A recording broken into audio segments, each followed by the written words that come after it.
Perkenalkan, saya Aisyah Salim, calon guru penggerak Angkatan 6 Kota Tidore Kepulauan dari SD Negeri 2 Burabati. Kali ini saya akan mendemonstrasikan modul 3.1 terkait dengan pengambilan keputusan. Jadi sudah bersama saya di samping saya ini Ibu Kepala Sekolah SD Negeri Tugu Iha, Ibu Hadijah Din, SPD. Assalamualaikum warahmatullahi wabarakatuh. Bagaimana kabar hari ini, Bu? Waalaikumsalam warahmatullahi wabarakatuh. Alhamdulillah, kabar baik. Kabar Ibu Ica bagaimana? Alhamdulillah sehat, Ibu. Hari ini saya rencananya akan mewawancarai Ibu terkait dengan kasus yang pernah Ibu alami yang menjadi dilema bagi Ibu. Baik Ibu, kasus dari siswa maupun dari guru itu sendiri. Baik Ibu, untuk pertanyaan yang pertama, bagaimana Ibu mengidentifikasi kasus-kasus yang merupakan dilema etika atau bujukan moral? Sebenarnya kasus-kasus yang ada selama saya mengajar dan menjadi pemimpin di sini itu tetap ada. Tapi untuk kasus itu tetap kita selesaikan secara bermusyawarah dan kekeluargaan. Contoh misalnya kasus berkelahi, anak-anak yang belum lancar membaca, terus kasus bully, kita harus cepat tangkap, jangan sampai ada korban selanjutnya dan lain-lain. Luar biasa. Jadi selama ini bagaimana Ibu mengambil keputusan di sekolah, terutama untuk kasus-kasus yang sama-sama benar atau mengandung nilai kebajikan atau nilai yang baik? Jadi kita lihat dulu dan telusuri dulu. Misalnya pada kasus berkelahi, cara penyelesaiannya seperti apa? Kita selidiki dulu, kita tanya satu-satu supaya kita mendapat informasi dari siswa itu mana yang bohong dan mana yang jujur. Jadi kita guru juga harus punya strategi untuk menangani masalah-masalah tertentu. Jadi kita bisa pisahkan untuk kita mengklarifikasi satu-satu, barulah kita mendapatkan informasi mana yang benar dan mana yang salah.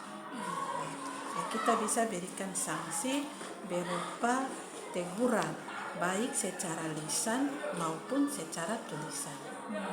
Berarti langkahnya tadi kita pilah-pilah dulu, ya Ibu ya? Iya.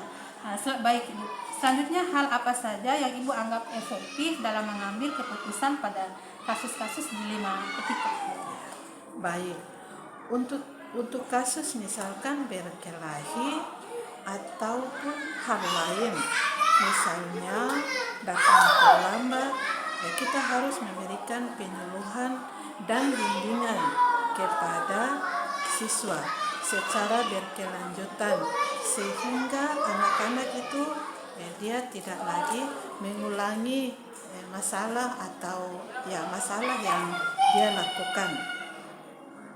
Dan kita sebagai pimpinan atau sebagai guru, kita harus menginformasikan juga kepada orang tua siswa tersebut melalui WhatsApp atau melalui telepon, supaya orang tua juga bisa tahu bahwa perkembangan anak-anaknya di sekolah.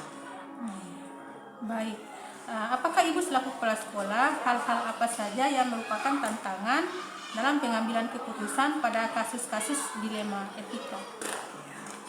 Terkadang kita itu dalam menangani kasus tertentu, kita sebagai guru atau sebagai kepala sekolah selalu merasa melawan rasa keadilan dan rasa kasihan. Misalnya pada kasus tertentu ada anak yang bersalah, tapi karena rasa kasihan itu kita harus mempertimbangkan kita harus mempertimbangkan untuk memberikan sanksi-sanksi kepada siswa tersebut.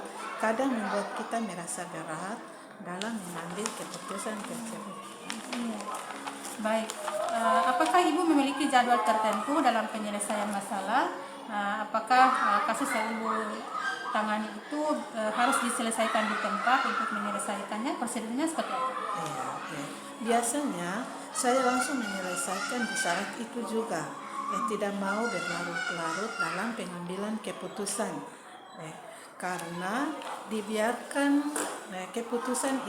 dibiarkan masalah itu berlarut-larut, maka bisa jadi akan melebar dan menambah ketidakharmonisan antara guru, siswa, dan orang tua.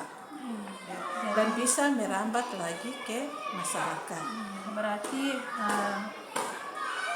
intinya langsung dieksekusi begitu ya Ibu ya? Iya, itu pasti jelas. Ya.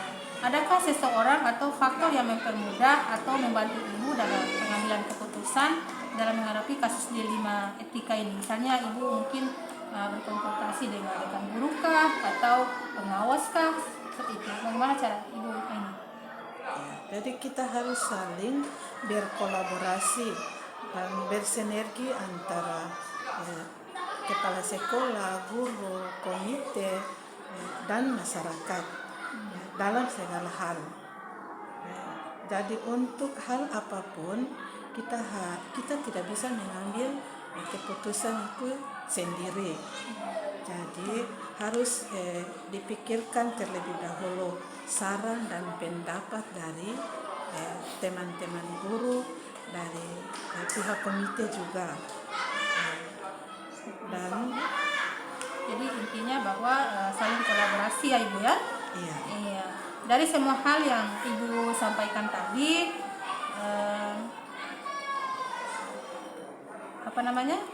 pengalaman apa yang Ibu petik dalam pengambilan keputusan terkait dengan dilema etika? Jadi dari pengalaman Ibu, dari kasus Ibu, kedepannya Ibu harus seperti apa? Jadi dari kasus-kasus tadi kita dapat mengambil pembelajaran. Misalnya selalu memberikan dan menerima masukan dari siapa saja yang berada di sekitar kita. Contohnya, dan kita sering memberikan nasihat kepada anak-anak. Contoh pada saat upacara bendera, disitulah kita berkesempatan memberikan nasihat kepada anak-anak bahwa dalam kehidupan kita sehari-hari itu yang lebih terpenting adalah sopan santun kita, tutur kata, agar supaya kita itu walaupun kita itu pintar, bisa menguasai ilmu apa saja, tetapi kita tidak mengetahui sopan santun itu apalah arti semua ini. Untuk itu, begitu juga dalam saat rapat, saya sebagai pimpinan selalu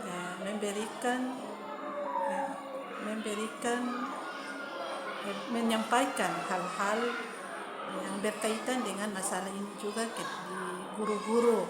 Selalu memberikan nasihat atau ini kepada guru-guru bahwa setiap saat itu kita memberikan motivasi kepada anak-anak kita agar supaya anak-anak ini dia bisa tahu sopan santun itu, dan dia juga bisa kejujuran itu juga penting dalam kehidupan sehari-hari. Jadi kita harus sehingga dari situ bisa muncul ekosistem sekolah yang nyaman dari warga sekolah tersebut. Luar biasa. Baik Ibu, pengalaman yang sangat menarik ya. Saya rasa cukup wawancara kita pada siang hari ini. Luar biasa pengalaman yang Ibu dapatkan selama ini. Jadi saya sampaikan terima kasih karena Ibu sudah bisa berbagi pengalaman baik Ibu terhadap saya. Saya rasa cukup sekian ya Ibu ya atas waktu yang diberikan. Mohon maaf saya sudah mengganggu waktunya Ibu. Ya, jadi ke depan mungkin saya nanti bisa bersilaturahmi lagi ke tempatnya Ibu untuk sama-sama barangkali kita bisa berbagi pengalaman baik dalam menjadi sebuah pemimpin. Terima kasih Ibu untuk waktunya. Saya akhiri. Assalamualaikum warahmatullahi wabarakatuh. Waalaikumsalam warahmatullahi wabarakatuh.